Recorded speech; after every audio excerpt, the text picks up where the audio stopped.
Maurício mencionou na sua oração do início sobre um caos em que o mundo está, né? E quando pensamos no mundo em que nós vemos um mundo que parece tão perfeito, parece tão bom, mas ao mesmo tempo tem umas coisas estranhas.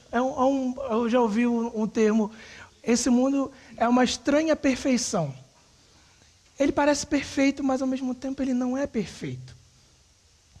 E ao mesmo tempo, quando vemos esse mundo de caos, nós somos informados pela Bíblia de que existe um Deus que age, de que existe um Deus que tem planos, de que existe um Deus que tem um grande plano e que esse plano envolve bênção.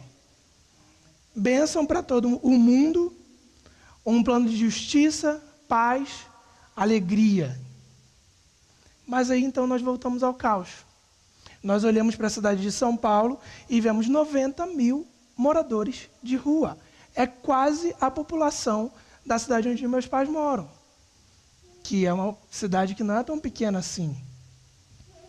Nós vemos o mundo em conflito, um governante louco resolve fazer uma loucura e parece que nada acontece. Onde é que está Deus nisso? Nós vemos a crise da faixa de Gaza, nós vemos aqui em São Paulo de novo a Cracolândia com um desafio que parece impossível ao poder público resolver.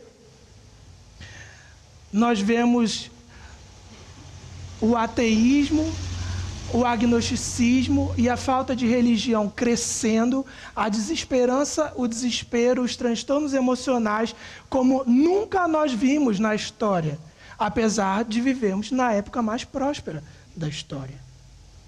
Vemos desafios que parecem impossíveis de serem superados. Então nós nos voltamos à Bíblia de novo. E ainda assim, a Bíblia nos diz que Deus tem um plano implacável e que nesse plano Deus usa pessoas. E eu te pergunto, se nesse plano Deus usa pessoas, qual é o nosso lugar, qual é o nosso papel nesse plano? Como nós nos encaixamos nele? Mas mais importante do que isso é, qual é esse plano de Deus? No que consiste o plano de Deus? O que Deus está fazendo na história? Por isso, o título da nossa meditação de hoje, você está vendo aí, é Nós e o Plano Implacável de Deus. Abra sua Bíblia, portanto, em Lucas capítulo 1, versículos 26 a 38. Estamos dando continuidade à nossa série de exposições no livro de Lucas, chamada Um por Um. O Evangelho que muda muda tudo. Portanto, Lucas capítulo 1, versículos 26 a 38.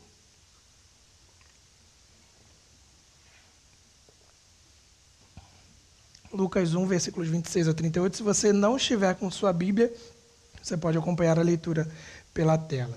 O texto sagrado diz assim: No 6º mês, Deus enviou o anjo Gabriel a Nazaré, cidade da Galileia, a uma virgem prometida em casamento a certo homem chamado José, descendente de Davi.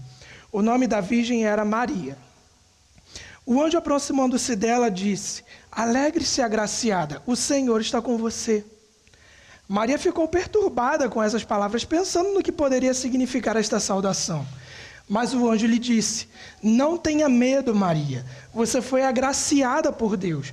Você ficará grávida e dará à luz um filho e lhe porá o nome de Jesus. Ele será grande e será chamado Filho do Altíssimo. O Senhor Deus lhe dará o trono de seu pai Davi e ele reinará para sempre sobre o povo de Jacó. Seu reino jamais terá fim. Perguntou Maria ao anjo: Como acontecerá isso, se sou virgem? O anjo respondeu: O Espírito Santo virá sobre você, e o poder do Altíssimo a cobrirá com a sua sombra. Assim, aquele que há de nascer será chamado Santo, Filho de Deus. Também Isabel, sua parenta, terá um filho na velhice.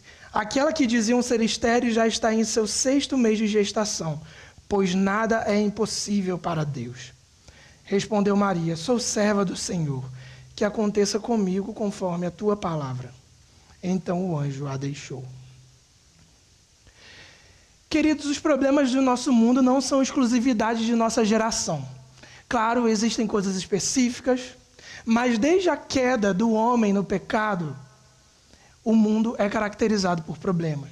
E quando nós olhamos lá para Gênesis 11, temos o famoso episódio da Torre de Babel.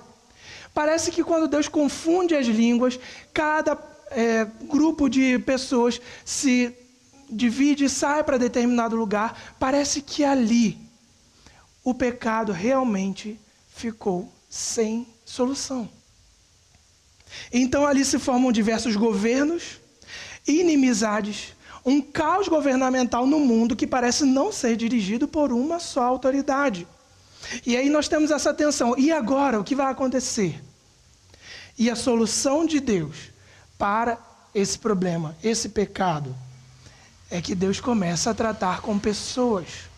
Você vê no capítulo 12 Deus falando com Abraão e dizendo a Abraão: em você todas as famílias da terra serão abençoadas.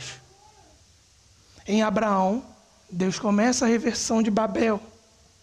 E a partir de Abraão, Deus cria um povo. E aí Deus trata de novo com uma pessoa, Moisés, e escolhe Moisés para libertar esse povo do Egito e formar com uma lei um povo, uma nação de verdade. Uma nação que seria usada por Deus para levar essa bênção às nações. Mas essa nação está sem governo. Nós chegamos então ao período dos juízes. E com os juízes, realmente o caos governamental toma conta do povo de Deus, da nação de Deus. E Deus levantava pessoas para libertar o povo dos seus inimigos. Então o povo em rebeldia diz que não quer Deus como seu rei. E que quer um rei humano. Então Saul é ungido como rei. Esse rei é mau. O povo de Deus sofre em sua mão. Então Deus levanta Davi, mais uma vez, uma pessoa. E quando ele levanta Davi, ele faz uma promessa, está lá em 2 Samuel 7, 12 e 13. Quando os seus dias se completarem e você descansar com os seus pais, então farei surgir depois de você o seu descendente que procederá de você. E estabelecerei o seu reino. Este edificará um templo ao meu nome. E eu estabelecerei para sempre o trono do seu reino. O filho de Davi, Salomão, foi colocado como rei e construiu um templo. Mas o reino dele não durou para sempre. Então, os próximos reis de Israel falham. O povo de Deus falha. E é mandado para o exílio. Para uma outra nação, uma nação inimiga invade, comete crueldades com o povo de Deus.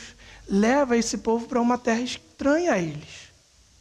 Mas então Deus levanta pessoas, Zorobabel, Esdras, Neemias, e traz o povo de volta à terra que Deus prometeu a eles.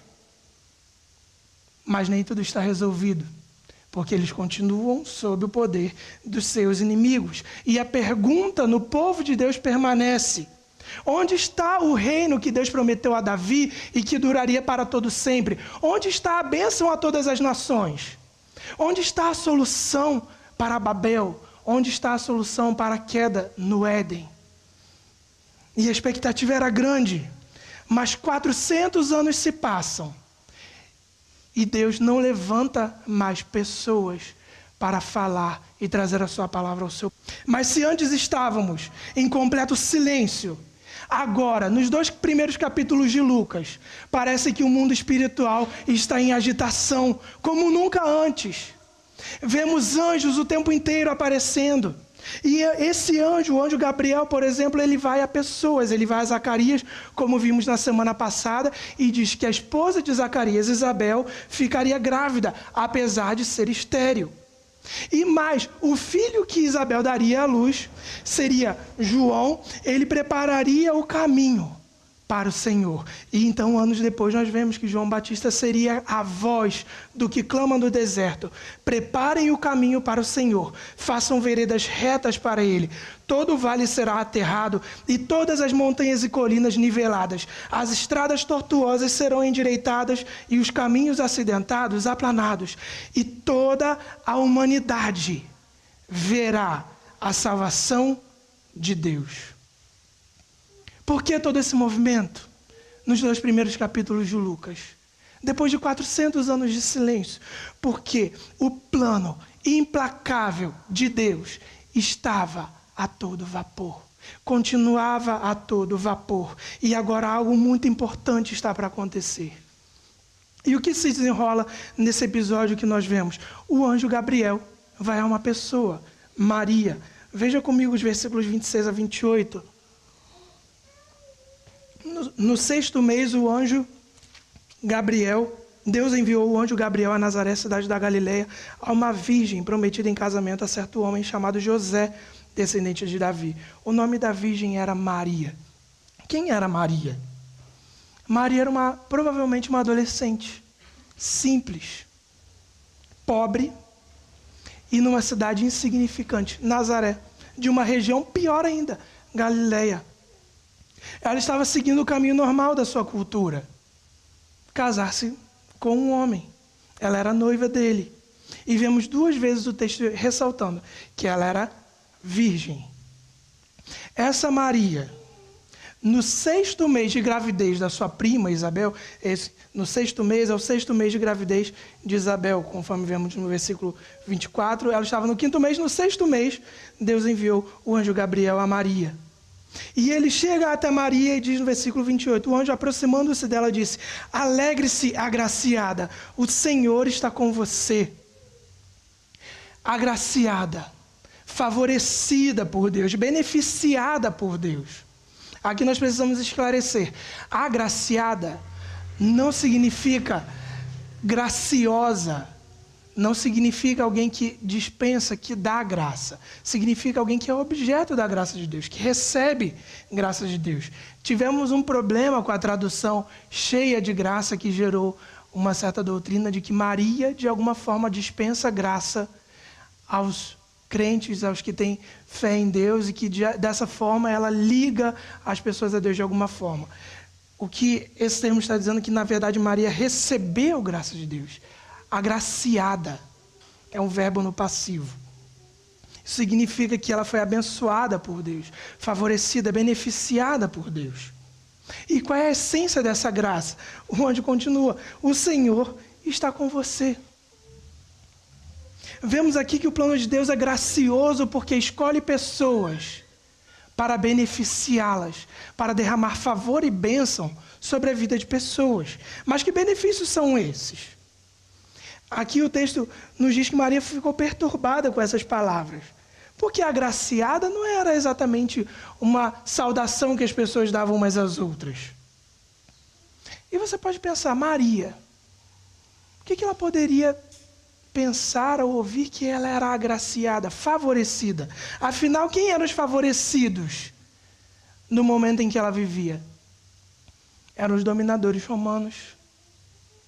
Eram os ricos que usavam o seu poder financeiro para dominar. Eram os traidores do seu povo, que traindo o povo de Deus, recebiam benefícios do Império Romano para dominá-los. Talvez Maria tenha pensado, favorecida, eu? Agraciada? Em Nazaré da Galileia? E então o anjo prossegue. O anjo é como se dissesse, sim Maria, você é agraciada. Não tenha medo, você foi agraciada, beneficiada por Deus. Porque a graça de Deus não tem a ver com quem você é, com qual é a sua origem, e nem com qual é o cenário no qual você está. A graça de Deus tem a ver com o que Deus faz por você, com o que Deus faz em você e com o que Deus faz por meio de você. Queridos, a graça de Deus não tem a ver com o que nós realizamos, mas com aquilo que Deus realiza em seu plano, nos incluindo nele. E é isso que o anjo está comunicando a Maria. Maria, você terá um papel no plano de Deus. Você terá um grande papel no plano de Deus. E aqui o cenário muda um pouco de figura porque o anjo começa a falar verbos no futuro. Não, você ficará grávida, dará à luz um filho, lhe porá o nome de Jesus, ele será grande, será chamado Filho do Altíssimo, o Senhor lhe dará o trono de Davi, ele reinará para todo sempre, seu reino jamais terá fim. O Espírito Santo virá sobre você, enfim, verbos no futuro, no futuro, no futuro, como que comunicando a ela. Algo está acontecendo e nada vai parar o que está acontecendo. Nada vai parar o plano que está incluindo você. Será que haveria ali alguma dúvida do que Deus está fazendo? O anjo está dizendo para ela, há um plano, coisas vão acontecer. Deus está realizando algo. Você dará luz ao Salvador. Você dará luz à salvação do Senhor. É isso que significa Jesus. Salvação do Senhor, ou o Senhor salva. E mais, o seu filho, Maria, será rei. Ele será o rei de Israel. Ele será grande, filho do Altíssimo. A sua origem é humilde. Ele será grande. E a grandeza dele, nós depois vemos, se revestirá de humildade. Mas ele será grande, filho do Altíssimo e herdeiro do trono de Davi. Herdeiro da promessa que Deus fez lá a Abraão. E depois a Davi e ao seu povo, dizendo que eles abençoariam todas as nações. Ele reinará, Maria, para todo sempre. Ele virá dessa descendência legítima de Davi por adoção de José e reinará para todo sempre. Primeiro, queridos, nós vemos aqui que ser chamado por Deus para participar do seu plano é uma bênção. O anjo diz isso 2 vezes a Maria. Nós vemos aqui um relance da graça que nós recebemos na salvação. Você pensa que Maria teve um grande privilégio? E de fato ela deu à luz o Salvador, o herdeiro das promessas. Mas lá em Lucas 11, 27 a 28, uma mulher diz a Jesus, bem-aventurado o ventre que concebeu você e os seios que o amamentaram. Jesus, porém, respondeu, pelo contrário, mais bem-aventurados são os que ouvem a palavra de Deus e aguardam. Queridos, diante de adversidades, diante do mundo no qual Deus parece não agir, diante do silêncio profético que Maria vivia, ela foi eleita por Deus, ela recebeu uma palavra de Deus. Isso é a grande bem-aventurança. E Cristo aponta para nós aqui, mais bem-aventurados são os que ouvem a palavra de Deus e aguardam. Que grande privilégio nós sermos eleitos por Deus para ouvirmos a sua palavra e aguardarmos. Lembramos da parábola do grão de mostarda. Existe uma grande conspiração de Deus. Algo que começa pequeno como um grão, uma semente de mostarda, mas que depois se torna uma grande árvore, uma grande hortaliça. Nós fomos incluídos nessa grande conspiração. Nós fomos incluídos nesse plano. Isso é a grande bênção. Esse é o grande privilégio. Agora, não apenas a bênção a Maria, mas nós vemos aqui sobre um rei, o rei Jesus, que nasceria dela. E o restante da revelação da Bíblia nos mostra que esse reino não reina apenas sobre a casa de Jacó, mas que por meio da casa de Jacó, ele então abençoa todas as nações. Cristo, como rei, estabelecerá um governo justo e eterno. Nós vemos aqui, nesse texto, um reino que jamais terá fim. E aqui você pode pensar o que isso significa. E nós vemos, por exemplo, lá em Daniel 7, 13, 14. Vi alguém semelhante a um filho de homem, vindo com as nuvens do céu. Ele se aproximou do ancião, Deus, e foi conduzido à sua presença. Ele recebeu a autoridade, glória e o reino. Todos os povos, nações e homens de todas as línguas o adoraram. Seu domínio é um domínio eterno que não acabará, e seu reino jamais será destruído. Queridos, quando vemos essa promessa de um reinado eterno de Jesus Cristo, nós percebemos que não vivemos sem esperança nesse mundo. Nós sabemos que um dia, toda a existência que nós vemos estará debaixo do governo direto do Senhor Jesus Cristo. E esse estado de bem-aventurança, de alegria, justiça e paz, durará para todo sempre.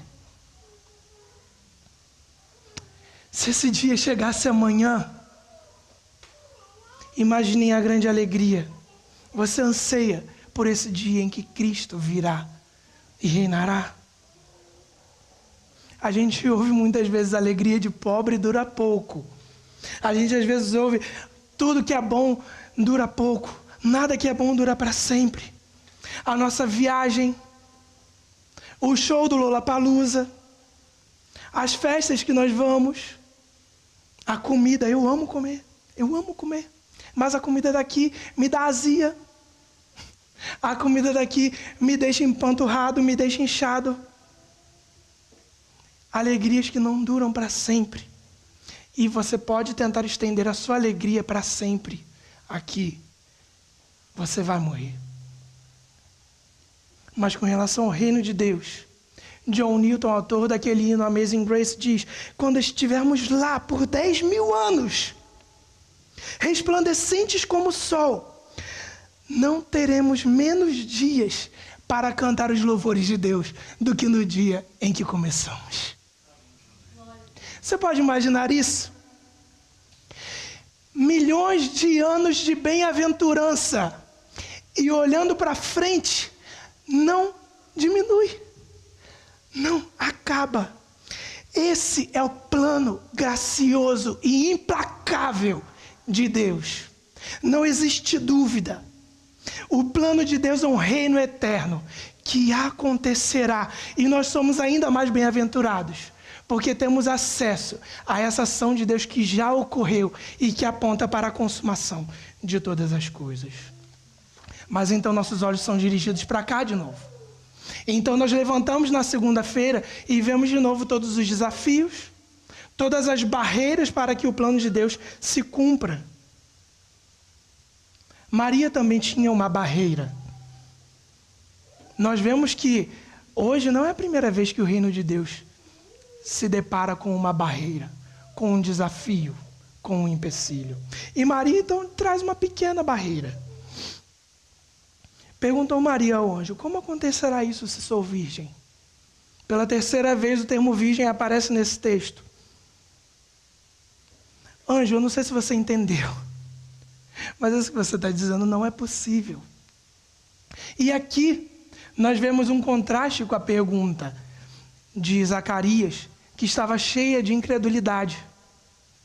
Maria traz uma impossibilidade, mas pergunta: como isso acontecerá? Nós vemos que ela depois não foi repreendida por essa pergunta. Uma pergunta honesta: como isso acontecerá? Então, o anjo mostra a ela que as barreiras contra o reino de Deus são, na verdade, o palco no qual o poder de Deus faz o seu plano acontecer. O anjo respondeu: o Espírito Santo virá sobre você e o poder do Altíssimo a cobrirá com a sua sombra. Essa sombra significa no Antigo Testamento proteção, mas ao mesmo tempo esse mover do Espírito significa geração de vida, como vemos no Salmo 104, Gênesis 1, 2, você pode depois conferir isso. E esse agir do Espírito Santo, que gera vida, gerará uma vida diferente no ventre de Maria. Assim, aquele que há de nascer será chamado Santo, Filho de Deus. Um ser humano, mas que é divino. Um ser que nasce sem que tenha havido concepção. É isso que nós afirmamos no credo, é isso que a igreja tem afirmado por toda a sua história, porque está na palavra. Jesus Cristo nasceu de uma concepção virginal. Ele foi concebido, como vemos aqui, por obra do Espírito Santo. E assim, não carregando a natureza pecaminosa, ele é perfeitamente capaz de nos salvar. Eu tenho um pequeno déjà vu, porque eu preguei também sobre o nascimento de Jesus em Mateus. E nós vemos aqui no relato de Lucas um foco diferente, mas as mesmas verdades. Jesus Cristo nasceu de uma virgem. E ele é completamente Deus e completamente homem. Mas veja aqui que nós temos a Trindade toda atuando. Deus envia o anjo Gabriel. O Pai orquestra todas as coisas. Ao mesmo tempo, o Espírito Santo é aquele que gera vida, que envolve Maria e faz com que ela seja capacitada para dar à luz sem uma concepção humana. E o Filho de Deus é esse que encarna e nasce para a nossa salvação e para reinar. Vemos aqui um plano imbatível de Deus, vemos aqui um plano poderoso. Nós vemos que na incapacidade de Maria, na impossibilidade, o Espírito Santo atua, mas tem mais. Versículo 16. Também Isabel, sua parenta, terá um filho na velhice. E eu amo essa expressão que o texto diz. Aquela que diziam ser estéril já está em seu 6º mês de gestação. Anjo, ela era estéril. Mas o anjo traz a perspectiva humana. O que homens e mulheres viam, faziam com que eles dissessem, ela é estéril. Mas para Deus não há esterilidade. Para Deus não há impossibilidade. Para Deus não há barreiras. Para Deus não há governantes injustos. Para Deus não há pobreza. Para Deus não há nações poderosas que impeçam seu plano de acontecer. Então o anjo conclui, pois nada é impossível para Deus, ou como a versão mais tradicional, Almeida Revista Atualizada, porque para Deus não haverá impossíveis em todas as suas palavras. Aqui ele retoma outra estéril, Sara. Esse detalhe eu não contei no início. Abraão recebe uma promessa de que uma nação viria dele, mas a sua esposa era estéril. Sara era estéril. E num momento de dúvida que eles têm ali em Gênesis 15, na verdade, Gênesis 14, Deus diz para eles, por acaso alguma coisa difícil demais para o Senhor? Na tradução para o grego, por acaso algo impossível para o Senhor? E aqui no caso de Maria, o milagre transcende e gera uma concepção sem a relação humana. Queridos, nós estamos em ano de eleição e nós ouvimos o tempo inteiro. Se eu for eleito, se eu tiver aquela cadeira, se eu tiver aquela faixa, se eu tiver aquele poder, aquela caneta, eu vou fazer isso, isso e aquilo. Então ele é eleito. E depois de ser eleito, ele começa a elencar todas as impossibilidades de ele não poder asfaltar a sua rua ou qualquer outra coisa do tipo. Coisa simples. Mas que muitas vezes esbarram em barreiras, empecilhos reais. Mas para Deus, as suas palavras não são como as palavras dos políticos. As suas palavras não enfrentam oposição. A única coisa que impede Deus de fazer algo é Ele mesmo, sua própria vontade. Para Ele não há impossíveis. O que Ele prometeu, ninguém vai impedir de acontecer. O que são as incapacidades, as barreiras, os desafios? Queridos, eles são o cenário para o milagre de Deus. Se a incapacidade expõe a nossa fraqueza, ao mesmo tempo a incapacidade expõe o poder de Deus que atua em meio à nossa fraqueza. E nós olhamos para a realidade ao nosso redor e nós perguntamos, como será isto? Como isso vai acontecer? Tendemos a olhar mais para as nossas incapacidades, tendemos a olhar para as nossas incapacidades, mesmo quando há promessas na palavra de Deus e quando Deus deseja sim nos usar para o plano dele. Qual é a solução para a nossa incapacidade?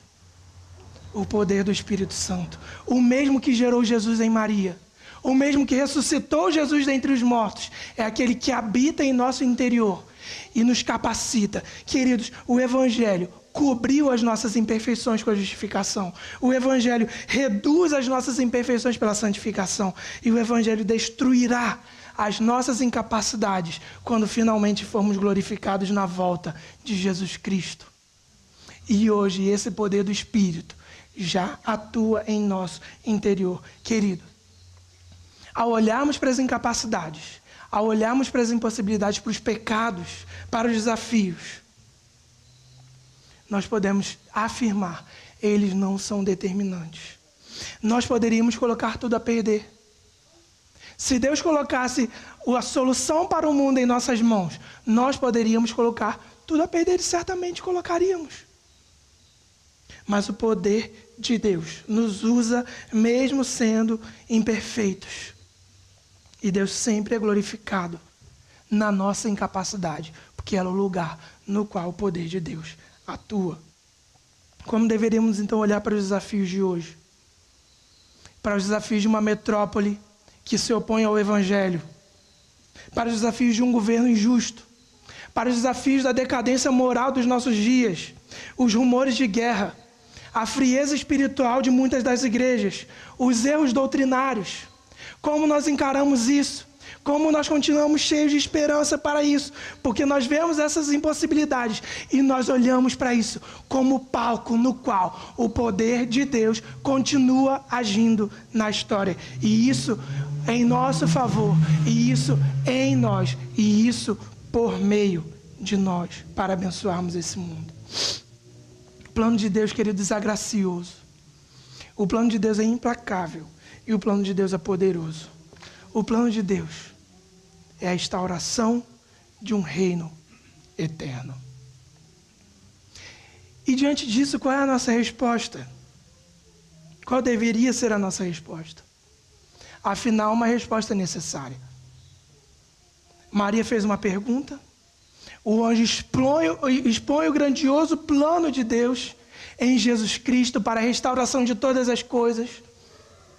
Qual é a resposta? Versículo 38, Maria é trazida como um exemplo de resposta correta diante do plano de Deus. Respondeu Maria: sou serva do Senhor, que aconteça comigo conforme a tua palavra. Então o anjo a deixou. Essa graça que nos humilha, essa grandeza de um plano que nos amedronta, que nos faz ver a nossa incapacidade, precisa ser respondida com submissão, fé e engajamento. Maria diz: sou serva do Senhor. Eu pertenço a Ele. Minha vida não é mais minha. O meu senso de identidade, de propósito, é servir aquele que me criou. Eu sei que é polêmico, mas no original o termo é escravo. Claro que a escravidão daquele tempo era diferente da nossa. Mas a escravidão ainda assim pressupunha posse. E Maria aqui está dizendo: eu sou posse do Senhor. Eu sou escrava dele, serva do Senhor. Que se cumpra em mim conforme a tua palavra. E então nós vemos que existe paz nessa resposta, porque quando Zacarias não creu, o anjo o disciplinou. Nós não vemos uma saída do anjo, nós vemos uma disciplina pronunciada pelo anjo. Mas aqui nesse texto, o texto termina: então o anjo a deixou. Como se então o tratamento de Deus com Maria com relação ao nascimento de Cristo estivesse finalizado, porque Maria respondeu com fé e submissão. Queridos, qual deve ser a nossa resposta diante desse plano? O plano de Deus deve ser acolhido por nós. Nós devemos nos render como pessoas que de fato pertencem a Deus e nos submetermos a esse plano, e mais do que nos submetermos, nos engajarmos. Que aconteça comigo conforme a tua palavra. Nos engajarmos no plano de Deus. Eu te pergunto, você tem se submetido a esse plano, se você já foi incluído nele? Você reconhece o poder de Deus? Você se submete à vontade de Deus revelada na palavra? Você pode dizer com Maria: aqui está a serva, o servo do Senhor. Eu sou teu, eu pertenço a ti. O teu reino, Senhor, tem prioridade na minha vida. O teu reino tem prioridade sobre o meu tempo, sobre a minha agenda, sobre as minhas finanças, sobre os meus relacionamentos, sobre a minha carreira. Você pode dizer isso ao Senhor, como diz o meu professor de missões no seminário. Ao olharmos o plano de Deus para o mundo e para as nações, qual deve ser a nossa resposta? Senhor, me coloca dentro desse negócio. Me põe dentro desse negócio, Senhor. Eu quero realizar, eu quero fazer, eu quero colaborar. E você acha que esse plano não terá dificuldades? Você acha que aqui todo o cenário de dificuldade de Maria simplesmente se apagou. Agora Maria ficou rica, foi levada para o palácio, deu à luz Jesus com vários médicos a cercando. Você conhece a história. As dificuldades não deixarão de acontecer para nós, pelo contrário. Isso não significa que teremos vida fácil, mas a graça desse plano é sermos incluídos nele e assim ainda receber ricas recompensas eternas do nosso Deus. Talvez você se pergunte, como eu posso me envolver? A gente geralmente não passa do evangelizar, mas em tudo que você fizer, você pode se submeter ao rei. Deixe as pessoas perceberem que você não faz parte daqui. Assim como quando nós vemos um japonês ou um coreano por aqui, e nós vemos que essa pessoa é diferente, e nós sabemos que ela é de outro lugar.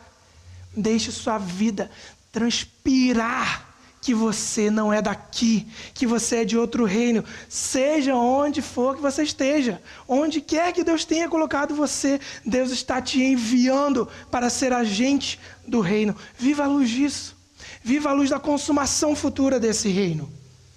Deixe as pessoas ao seu redor em parafusos diante da sua atitude com relação às tentações de desonestidade, com relação à tentação de desesperança, desespero de nosso tempo. Transpire o reino de Deus onde quer que você esteja. Mostre a todos. Quando os outros perguntarem, eu sou de outro reino. E sabe de uma coisa? O meu rei vai chegar. E quando ele chegar, isso aqui que você está vendo vai se tornar algo tão diferente de tudo que você vê, que talvez seja impossível se lembrar de como esse mundo era antes. Tudo será muito diferente de como nós vemos hoje, quando Jesus Cristo se manifestar e finalmente estabelecer o seu governo nesse planeta. Esse é o plano de Deus, queridos. Esse é o plano de Deus no qual eu e você que cremos em Cristo fomos incluídos. É um plano gracioso que elege pessoas para participar dele, que salva pessoas em Cristo Jesus. Esse plano é implacável. Cristo Jesus, nascido de uma virgem, viveu uma vida perfeita, morreu pelos pecados, ressuscitou, está à destra de Deus Pai nas alturas e virá para reinar. Por isso afirmamos aqui, aguardamos, e eu acho essa parte mais bonita do credo, aguardamos a ressurreição dos mortos e a vinda do mundo vindouro. Esse é o nosso credo. Isso que está escrito aqui, seu reino jamais terá fim, é o que aguardamos, a vinda desse reino implacável. Esse plano de Deus é poderoso. Esse plano de Deus é poderoso em nós e transforma as nossas incapacidades e desafios num palco para a atuação do seu poder. E o plano de Deus é um plano a ser acolhido. Diante de tanta graça, diante de tanto poder, diante de tão grandiosas promessas, a resposta exigida de nós é submissão, é engajamento. Senhor, me põe dentro desse negócio. Aqui está o servo do Senhor. Eu sou teu. Faça da minha vida o que o Senhor quiser. Queridos, partindo para a nossa conclusão, o fato é que por mais que nós nos submetamos, por mais que nós nos engajemos, por mais que busquemos a santificação, por mais que busquemos métodos para falar do amor de Deus às pessoas, nada disso seria possível por nossas forças. Nós dizemos, Senhor, faça em mim a tua vontade. Mas até o último dia de nossas vidas, a vontade de Deus não estará plenamente realizada em nossas vidas. Somos imperfeitos e pecadores. E o plano de Deus para nós é uma santificação progressiva, mas que não acontecerá ainda completamente neste lado da vida. Qual é a nossa garantia, então, de que esse plano dará certo? Qual é a nossa garantia de que submissão à vontade de Deus fará o reino de Deus avançar? A nossa garantia é o próprio Rei Porque ele, quando veio a esse mundo, diz lá em Hebreus 10, quando Cristo veio ao mundo, disse: aqui estou. Aqui estou. No livro está escrito ao meu respeito: vim para fazer a tua vontade, ó Deus. E o autor de Hebreus continua: pelo cumprimento dessa vontade fomos santificados por meio do sacrifício do corpo de Cristo, oferecido uma vez por todas. A submissão de Cristo foi tão completa, seu engajamento foi tão radical, que isso o levou à cruz. Isso o levou a pagar pela nossa incapacidade, pela nossa insubmissão, pela nossa indiferença, pela nossa oposição ao plano justo e bom de Deus. O Rei do Universo veio a este mundo, cumprindo plenamente a vontade do Pai, que nós não poderíamos cumprir, às custas de o Reino do Universo vestir uma coroa de espinhos e sofrer por nossa salvação. Contudo, ele ressuscitou. E porque ele morreu e ressuscitou, nós temos a esperança, nós sabemos, temos a certeza de que a nossa fé nele nos dá acesso à vida eterna. Todo aquele que põe fé em Cristo é incluído nesse reino e se torna cidadão desse reino que jamais terá fim. Eu te pergunto, você já foi incluído nesse plano? Se não, você já foi incluído nesse plano? Você quer ser incluído nesse plano? Creia em Cristo Jesus. Creia em sua obra. Descanse nele. Creia no homem-Deus anunciado pelo anjo nascido da Virgem, morto pelos nossos pecados, ressuscitado para a nossa justificação. Hoje, ele reina e reina eternamente. E nós aguardamos a sua vinda para estabelecer o seu reino aqui. Enquanto aguardamos a sua vinda, nós nos entregamos, nós entregamos as nossas vidas e tudo o que somos àquele que nos comprou, para que ele nos use nesta fase desse plano. Enquanto estamos aqui, nós dizemos: somos teus servos, seja feito comigo, de acordo com a tua vontade. Mas venha o teu reino, não terá fim. Vem amanhã, vem hoje, vem em breve. Maranata. Ora vem, Senhor Jesus. Vamos orar.